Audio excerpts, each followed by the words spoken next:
ভিডিঅ'টো আৰম্ভ কৰাৰ আগতে মই ক'ব বিচাৰোঁ যে এই ভিডিঅ'টো জাষ্ট মোৰ নিজৰ point of view okay so' সকলোৰে ডিফাৰ কৰিব পাৰে এই বস্তুটো কাকো ধৰি লওক আক্ৰমণ কৰিবলৈ নহয় বা কিবা কৰিবলৈ নহয় জাষ্ট মোৰ পইণ্ট অফ ভিউটো মই ৰাখিছোঁ যে ইয়াৰ পূৰ্বতেও মই এই বস্তুটো লৈ এটা ভিডিঅ' দিছিলোঁ যিটো আমাৰ অসম বাজেটত যেতিয়া এটা কথা কৈছিলে যে যিখিনি আমাৰ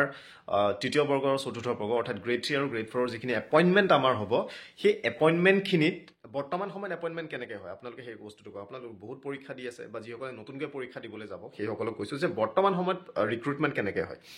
ৰিক্ৰুটমেণ্ট ছাপ'জ আপোনালোকৰ 100 মাৰ্কছৰ এখন পেপাৰ হ'ল তাৰপিছত আপোনালোকৰ কম্পিউটাৰ এক্সাম হওক বা আপোনালোকৰ ভাইভা হওক সেইবিলাক কি হৈছে সেইখিনি আপোনালোকৰ লগ লগাই এটা টোটেল মাৰ্ক হয় টোটেল মাৰ্কটোত আপোনালোকে সেই টোটেল মাৰ্কৰ ওপৰত কিমান মাৰ্ক আপোনালোকে পাইছে ৰিটেনত কিমান পাইছে ভাইভাত বা কম্পিউটাৰ টেষ্টত আপোনালোকে কিমান পাইছে সেইটো যোগ কৰি পেলাই আপোনালোকৰ ছাপ'জ আপোনালোকৰ টোটেল 150 মাৰ্কৰ পেপাৰ হ'ল তাৰ ভিতৰত আপুনি 130 পালে চ' এতিয়া কি হৈছে সেইখিনি প্ৰক্ৰিয়াত কি হয় যে 130ৰ ভিতৰত ধৰি লওক জেনেৰেল কেটেগৰী চবতছে বেছি আপোনালোকৰ কাট অফ থাকিলে জেনেৰেল কেটেগৰীৰ ভিতৰতে আকৌ উইমেন যিসকল আছে জেনেৰেল তেওঁলোকৰ কাৰণে এটা ছেপাৰেট কাট অফ কেইমাৰ্কমান কম থাকে OBC থাকিলে OBCত আকৌ আপোনালোকৰ ৰিজাৰ্ভ ফৰ ওমেনৰ ক্ষেত্ৰত OBCৰ কেইটামান মাৰ্ক কম ঠিক সেইদৰে SCৰ থাকিলে এতিয়া OBCৰ ভিতৰত আৰু এটা ছেপাৰেট আহিছে সেইটো হৈছে যিসকল চাহ জনজাতীয় আমাৰ লোক আছে তেওঁলোকৰ ক্ষেত্ৰত এডিশ্যনেল সেই 27%ৰ ভিতৰতে 3% এটা তেওঁলোকৰ কাৰণে ৰিজাৰ্ভ কৰিছে ইয়াৰ লগতে আপোনালোকৰ SCৰ ক্ষেত্ৰত থাকিলে STৰ ক্ষেত্ৰত থাকিলে STP থাকিলে ST হিলছ থাকিলে এক্স ছাৰ্ভিচমেন থাকিলে EWSটো বৰ্তমান বন্ধ হৈ আছে নহ'লে সেইখিনিও চ' কিমান এটা মানে এইটো সংবিধানে দিয়া বস্তু চ' সেইটো আমি কৈ হেৰি কৰিও লাভ নাই চ' এনেকুৱা এটা প্ৰক্ৰিয়াত আপোনালোকৰ গভৰ্ণমেণ্ট চিলেকশ্যন হয় আৰু ইয়াতে আপোনালোকে চাবলৈ যাব আজি যদি আপোনালোকে দেখে যে কোনোবা এটা এডভাৰটাইজত আপোনালোকৰ 900টাই পোষ্ট থাকিলে 900টা যদি পোষ্ট আছে সেই 900টা পোষ্টৰ কাৰণে আপোনালোকে এলিজিবল কিন্তু কোনো পধ্যেই নহয় আপুনি সেই বস্তুটো চাব লাগিব যে আপুনি কেইটাৰ পোষ্টৰ কাৰণে এলিজিবল হয় যদি আপুনি জেনেৰেল কেটেগৰী এজন ল'ৰা হয় দেন আপুনি বাকী গোটেই কেটেগৰীখিনি আপুনি পোষ্টখিনি মাইনাছ কৰি দিয়ক সেইখিনি মাইনাছ কৰি আপুনি জেনেৰেল কেটেগৰীৰ টোটেল কিমানখিনি পোষ্ট আছে সেই জেনেৰেল কেটেগৰীৰ টোটেল পোষ্টখিনিৰ পৰা আপোনালোকে ওমেনৰ পোষ্টখিনিও মাইনাছ কৰি দিয়ক তাৰপিছত যিকেইটা থাকিলে সেইকেইটাৰ কাৰণেহে আপুনি পৰীক্ষা দিব পাৰিব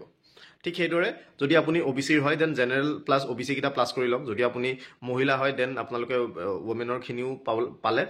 বাকী সেই হিচাপে আপোনালোকে টোটেল কৰি পেলাই নিজৰ টোটেল পোষ্ট আপোনালোকে উলিয়াব পাৰে যে আপুনি কিমানটা কাৰণে পৰীক্ষা দিছে এতিয়া কি হ'ল ইয়াৰ লগতে আৰু এটা এডিশ্যনেলি তেওঁলোকে এটা বস্তু আনিছে আৰু এই কথাটো মই এইকাৰণে কওঁ কাৰণ এইটো ডেফিনেটলি আজি বহুতে ভাল পাই আছে যে ঠিক আছে ভাল কাম কৰিছে বাট ডেফিনেটলি এইটো এটা মেৰিটৰ ক্ষেত্ৰত যদি চাবলৈ যোৱা যায় এইটো ডেফিনেটলি ইমান এটা সঠিক সিদ্ধান্ত নহয় বুলি ভাবোঁ আৰু এইটো ডেফিনেটলি গ্ৰেটাৰ ইণ্টাৰেষ্টত এই বস্তুটো বিবেচনা কৰিব লাগে কাৰণ তেওঁলোকে কিবা এটা ভাল ভাবি হয়তো তেওঁলোকে কৰিবলৈ গৈছে বাট কথাটো ইমান এটা সঠিক নহ'ল বুলি মই ভাবোঁ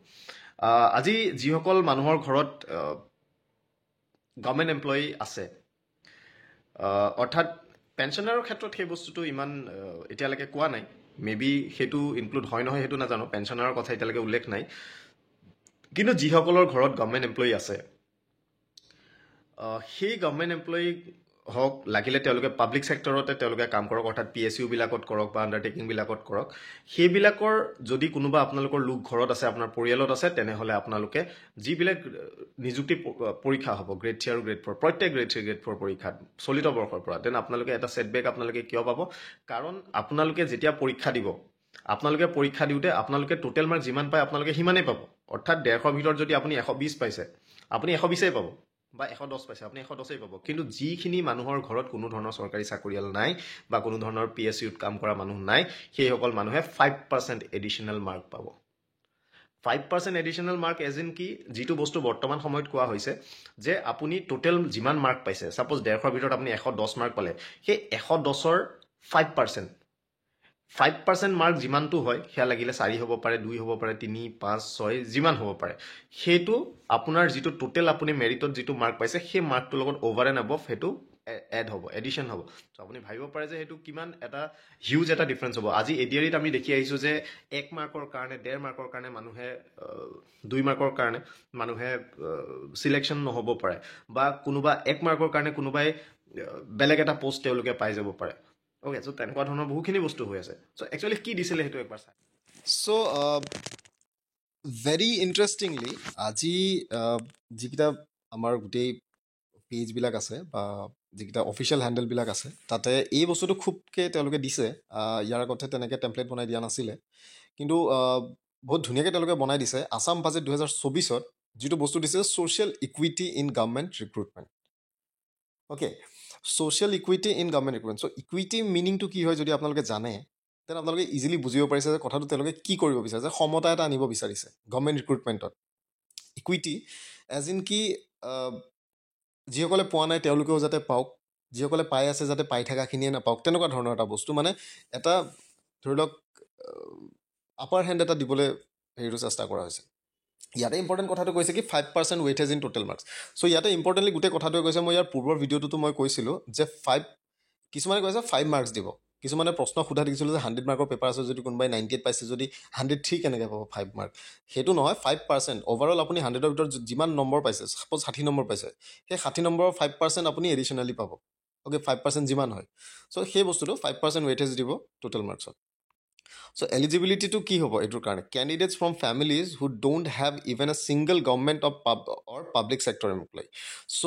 যিসকল ফেমিলিৰ কেণ্ডিডেট, যিসকলৰ এজনো গভৰ্ণমেণ্ট এমপ্লয়ী নাই ঘৰত, ইৰেছপেক্টিভ অফ গ্ৰেড, অ'কে, আৰু পাব্লিক ছেক্টৰ এমপ্লয়ী যিসকল PSUত কৰে বা তেনেকুৱা ধৰণৰ, applicable in recruitment of all grade 3 and grade 4 posts without compromising quality of selection. So what are they trying to say ki applicable in recruitment of all grade 3 and grade 4 posts? প্ৰত্যেক মানে সকলো ধৰণৰ grade 3 grade 4 সকলো বিভাগৰ যি ধৰণৰ পৰীক্ষাই হওক, অ'কে, সকলো ধৰণৰ পৰীক্ষাৰ ক্ষেত্ৰত এই বস্তুটো এপ্লিকেবল হ'ব। চ' গ্ৰেড 1তো নকৰিলে কেলে APSCটো কৰি দিয়ক নে কি? Without compromising quality of selection. You have already compromise the quality of selection. আপুনি ক'ব বিচাৰিছে যে কোনোবা মানুহৰ ঘৰত যাৰ গভৰ্ণমেণ্ট জব আছে তেওঁলোকক কি ফ্ৰীতে চাকৰি দিছে নে ফকটত দিছে? পৰীক্ষা সোপা তেওঁলোকে দি পেলাই কষ্ট কৰি তেওঁলোকে চাকৰি পাইছে। সেইটো পোৱাৰ পিছত তেওঁলোকৰ কাৰণে সেইটো কি অভিশাপ হ'ল নেকি যে তেওঁলোকে সেই চাকৰিটো পোৱাৰ কাৰণে তেওঁলোকৰ ঘৰৰ মানুহে হওক বা তেওঁলোকৰ ফেমিলি মেম্বাৰ্ছে সেইটো এটা ছেটবেক হিচাপে তেওঁলোকে ল'ব লাগিব সেইটো? আৰু যিসকলৰ মানুহ নাই তেওঁলোকে 5% তেওঁলোকে এডিশ্যনেল এটা মাৰ্ক পাব without compromising quality of selection. The quality of selection is already compromise, কাৰণ এটা জব হৈছে there is already reservation, okay, already reservation আছেই, তাৰ পাছতো আৰু এডিশ্যনেল 5% এটা তেওঁলোকে যাৰ ঘৰত মানে কোনো ধৰণৰ গভৰ্ণমেণ্ট ছেক্টৰ এমপ্লয় বা PSU নাই তেওঁলোকে সেই মানুহখিনিক এডিশ্যনেলি সেইটো আপাৰ অভাৰ এণ্ড অল মানে মেৰিটতকৈ ওপৰতো তেওঁলোকে 5% additional mark. Why? Just because তেওঁলোকৰ ঘৰত কোনো ধৰণৰ এমপ্লয় নাই। চ' তেওঁলোকে পোৱা নাই সেইটো কি মানে যিসকলৰ ঘৰত মানুহ আছে তেওঁলোকৰ প্ৰব্লেম নেকি? সেইটো তেনেকুৱাটো কথা হ'ব নোৱাৰে without compromising quality of selection. চ' আকৌ কৈছোঁ যে চিলেকশ্যন কোৱালিটি অলৰেডি কম্প্ৰমাইজ হৈছে এই বস্তুটোৰ পিছতে। New legislation in current year, এই বৰ্ষৰ পৰাই এই বস্তুটো আৰম্ভ হ'ব। অ'কে, চ' ADREত I don't think it should be affected, but যিহেতু ADRE এতিয়ালৈকে পৰীক্ষা হোৱা নাই, চ' যদি তাৰ আগতে লেজিছলেশ্যন আনে একো ডাঙৰ কথা নহয়, ডেট মে বি এমেণ্ডেড। কিন্তু যিহেতু অলৰেডি হৈ গৈছে, নহ'ব পাৰে, বাট ছাবজেক্ট টু প্ৰভিজন কি তেওঁলোকে হ'ব পাৰে, একো ডাঙৰ কথা নহয় সেইটো। অ'কে, চ' এইখন আছিলে অভাৰঅল যিখন। চ' মই কথা এইটোৱে ক'ব বিচাৰোঁ যে বহুতে ছাপোৰ্ট কৰিছে, মই ছাপোৰ্টেই হওক বা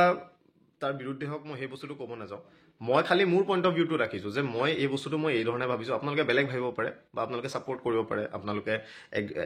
এগ্ৰী আপোনালোকে নকৰিব পাৰে বা এগ্ৰী কৰিবও পাৰে, সেইটো আপোনালোকৰ নিজস্ব কথা। মই যিটো মোৰ POV মই সেইটো কথা কৈছোঁ। এতিয়া কথা হ'ল যে EWSটো আহিব লাগে। যদি সেই কথাই হয় EWS বাদ দিয়ক,